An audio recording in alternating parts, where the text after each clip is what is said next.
So hi everyone, my name is Sanskar Bansal and in this video मैं बात करूंगा कि आप कैसे अप्लाई कर सकते हो किसी भी अपनी डिज़ायर्ड फर्म में आर्टिकलशिप के लिए। कैसे आप अप्लाई कर सकते हो इंडस्ट्रियल ट्रेनिंग के लिए, और इवन आफ्टर क्वालिफाइंग सीए आप कैसे अप्लाई कर सकते हो किसी भी डोमेन में, किसी भी ऑर्गेनाइजेशन में।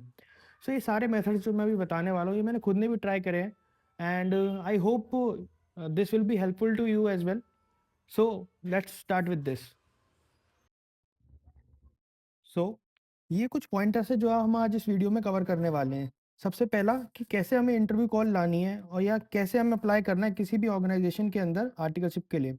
उसमें मेन चैलेंज ये आता है कि हमें ना आधे टाइम पता ही नहीं चलता कि वैकेंसी आई भी है या नहीं आई। और जब तक आप लोग अप्लाई करते हो वो वैकेंसी भर चुकी होती है। तो उसके लिए भी मैं मेथड बताऊंगा कि आप कैसे आइडेंटिफाई कर सकते हो कोई भी वैकेंसी किसी भी ऑर्गेनाइजेशन के अंदर। फिर हम बात करेंगे कुछ एडिशनल कोर्सेज जो आप कर सकते हो अपने सीवी को स्ट्रॉन्ग करने के लिए, क्योंकि आप अभी इंटर क्लियर किया है और मैनी ऑफ अस हम लोग क्या है कॉलेज नहीं जाते। तो सीवी में वेटेज डालने के लिए कुछ एडिशनल कोर्सेज जो हम कर सकते हैं जिससे हमारा सीवी थोड़ा सा एनहांस हो सके। देन कौन कौन सी फील्ड्स हैं आर्टिकलशिप में, हम उस पर भी डिस्कशन करेंगे।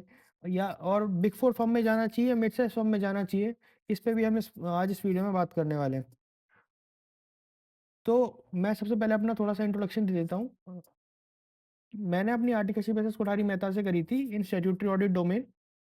I also secured an all India rank in CA Foundation, and then after completing my articleship I got placed in Indus Towers in FP&A through campus, and after that I moved to consulting in Unicus Consulting.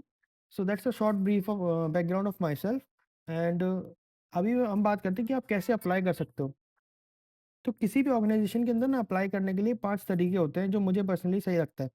सबसे पहले right reference मतलब कोई भी ऐसा बंदा जिसको आप personally जानते हो तो बेस्ट है, वो आपको रेफर कर सकता है और एचआर का कॉल आने के चांसेस बहुत हाई होते हैं।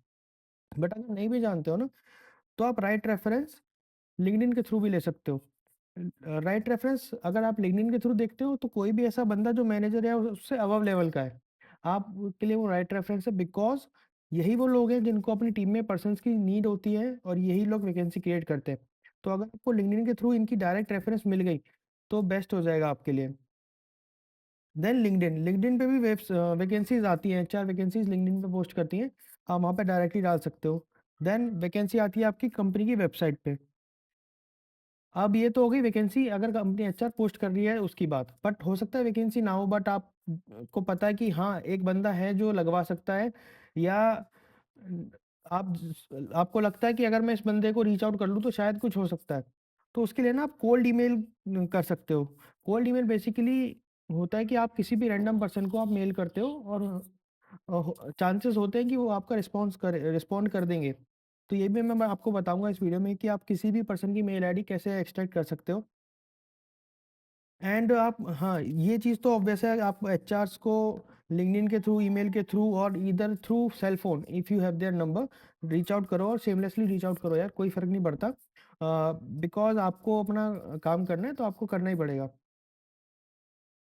तो लिंक्डइन के थ्रू आपको किसी को भी रीच करना है तो आप कैसे कर सकते हो, जब भी आप किसी को कनेक्शन रिक्वेस्ट भेजते हो लिंक्डइन में ना एक ऑप्शन आता है ऐड करने का, एक नोट। तो एक वहाँ पे ना एक नोट या एक स्मॉल मैसेज आप वहाँ पे ऐड कर दो। एक स्मॉल नोट ऐड कर दो, मैं भी दिखाता हूँ आपको स्मॉल नोट, जैसे कि यहाँ पे है, ये मैंने एक नोट ऐड करा हुआ है। जब भी मैं किसी को कनेक्शन रिक्वेस्ट भेजता हूँ यहाँ पे देखो मैंने उनको मैसेज डाला और उनका 1 डेढ़ घंटे बाद ही रिप्लाई आ गया कि आप अपना सीवी भेज दो मुझे। बिकॉज मैंने उनको एक मैसेज नोट में एक मैसेज डाला था और उसमें मैंने स्पेसिफाई किया था कि मैं क्यों कनेक्ट करना चाह रहा हूँ उनके साथ। तो इसलिए उन्होंने भी रिस्पॉन्ड कर दिया। बिकॉज ये सीनियर लोग होते हैं तो ये अगर आप कुछ जेन्युइन पर्पस उनको शो करते हो ना तो वो करते हैं रिस्पॉन्ड, बट कभी कभी टाइम भी लग जाता है।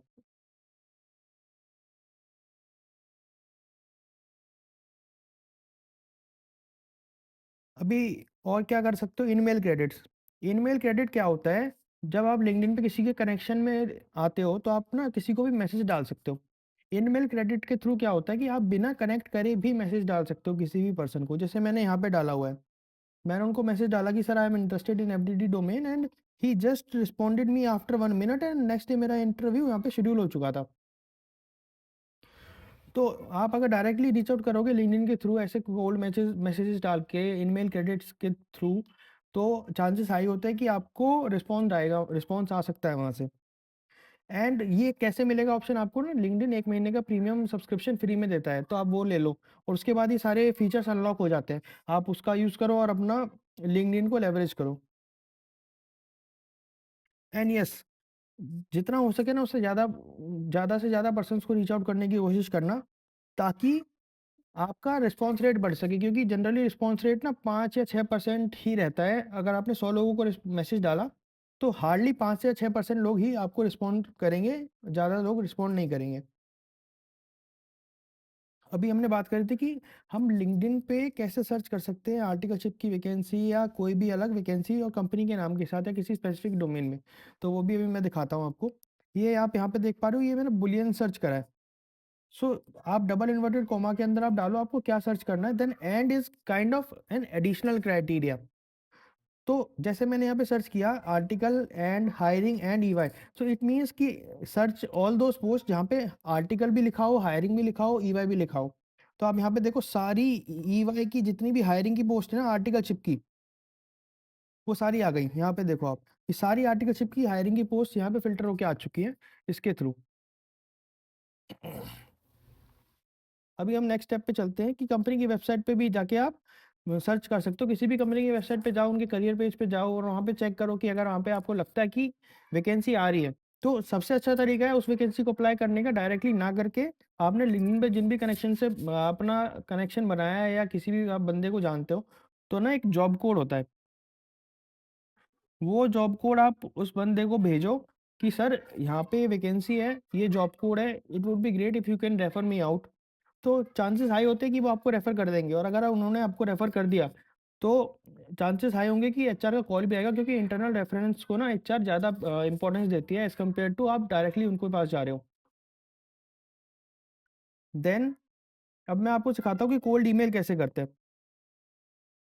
तो कोल्ड ईमेल करने के लिए आपको ना एक 2-3 वेबसाइट्स हैं, वो मैं आपको बता देता हूँ। एक तो है hunter.io, एक है रॉकेट रीच।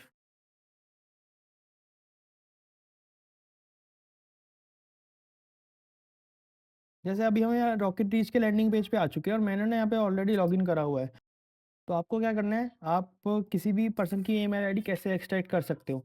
आप सबसे पहले ना लिंक्डइन पे आओ, उसकी प्रोफाइल का लिंक कॉपी करो, देन आपको जाना है रॉकेट रीच पे, यूआरएल पेस्ट किया एंड यस, आपको यहाँ पे उसकी डिटेल मिल जाएंगी सारी। ये लो, आपको उसकी ईमेल आईडी दिख गई यहाँ पे। अब आप क्या कर सकते हो, आप इस पर्सन को डायरेक्टली ईमेल कर सकते हो, बट प्लीज इसको मत करना, he is my friend so I use his email ID to show you that how this works.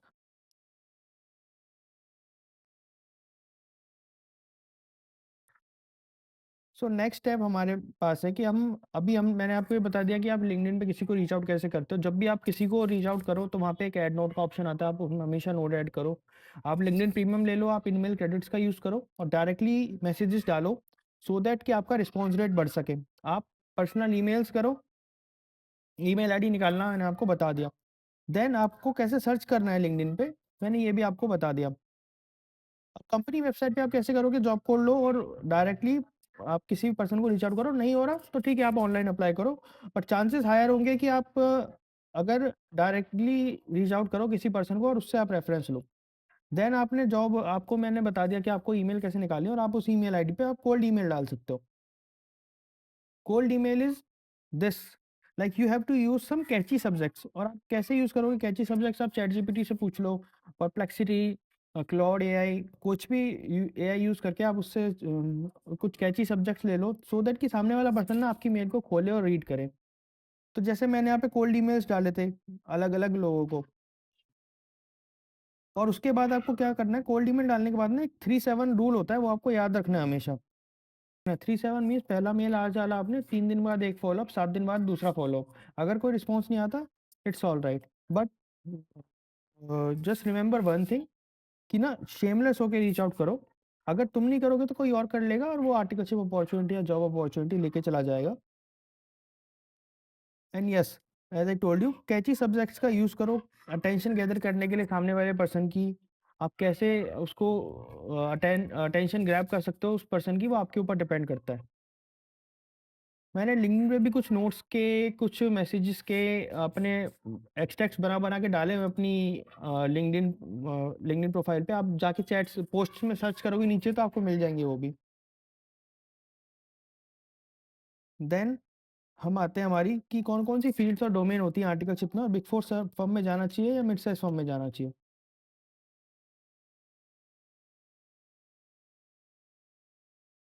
And yes, one more thing, जब भी आप एचआर को सर्च करो ना लिंक्डइन पे, तो टैलेंट एक्विजिशन के नाम से सर्च करना। जनरली ऐसा ही एचआर लिखते हैं, एचआर हार्डली कोई लिखता है, तो इसी से सर्च करोगे तो ही एचआर मिलेंगे आपको। देन हम डिस्कस करते हैं कि कौन कौन सी फील्ड्स होती हैं आर्टिकलशिप में जिनके लिए आप अप्लाई कर सकते हो। तो ना कुछ ना बहुत कॉमन फील्ड्स होती है जिसके लिए हर कोई अप्लाई करता है, जैसे कि स्टैट्यूटरी ऑडिट, इंटरनल ऑडिट हो गया, रिस्क एडवाइजरी हो गई। रिस्क एडवाइजरी इंटरनल ऑडिट का ही पार्ट होती है, काइंड ऑफ इंटरनल ऑडिट का पार्ट होती है। Then direct tax, indirect tax. Indirect tax में, डायरेक्ट टैक्स में भी कंप्लायंस होती है, एक फील्ड होती है, एक होती है litigation.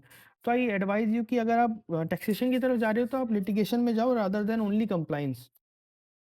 And yes, if you are confused and you don't know like where you want to go, you are really confused, then I advise you to go in statutory audit, because in statutory audit आपको overall experience मिलता है सारे domains का, और आप उसके बाद better decide कर पाओगे कि आपको किधर जाना है।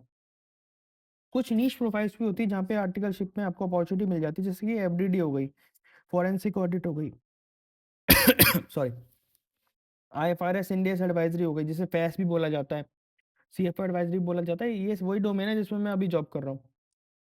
Then transfer pricing, M and A tax, investment banking, management consulting. तो इन डोमेन्स में जाने के लिए ना तो आपको एक कुछ एक्सेप्शनल करना होगा पास में, जैसे कि सी इंटर में रैंक, रेगुलर कॉलेज। देन आपका ना इन डोमेन्स में एंट्री आसानी से हो जाती है। अगर आपको जानना है कि किस किस डोमेन में क्या क्या होता है, तो मैं उसके लिए भी अलग एक डिटेल वीडियो बना दूंगा, you just mention in the comments.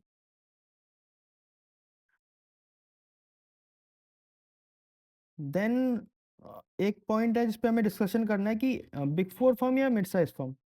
भाई सबसे पहले तो बेटर ये है कि आप बड़ी से बड़ी फर्म में जाने की कोशिश करो, क्योंकि ना कॉर्पोरेट कल्चर की अंडरस्टैंडिंग आपको बेटर एक बड़ी ऑर्गेनाइजेशन में मिल पाएगी, क्योंकि उसके पास काम होगा वैसा, उसके पास क्लाइंट होंगे वैसे।